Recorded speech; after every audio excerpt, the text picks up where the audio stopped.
They're finding more and more that children and adults who can't function well suffer from attachment disorder. At those key years, those critical years when their primary caregivers needed to give them attachment, they did not have the attachment that they needed.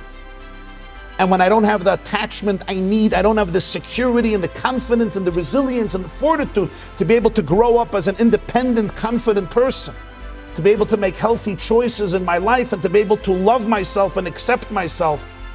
And connection, attachment is the key. It's the prerequisite for everything. Does your child feel connected? Does your child feel attached?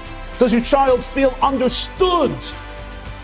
Does your child know that they can trust you, they can really confide in you? And it doesn't begin at 18. It begins at 1 and 2 and 3 and 4. Just like you want to find out the love language of your spouse and yourself, you also need to find out the love language of your child.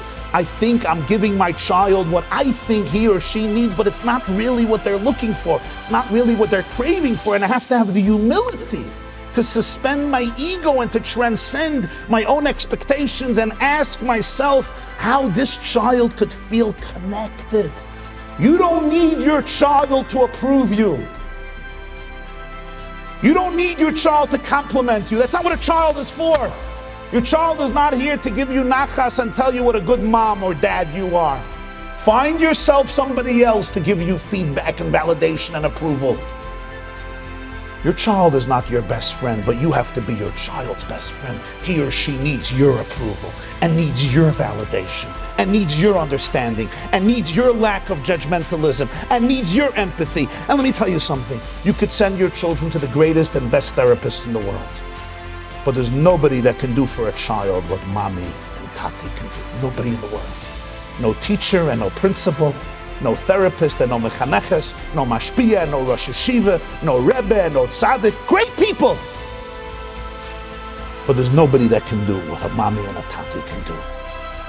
So when you're seeing iniquity, when you're seeing folly, and it's embedded, you become more connected.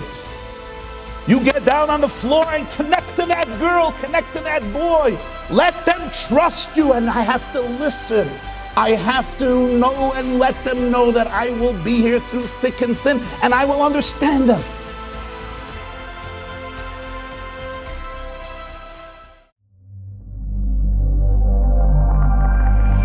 TheYeshiva.net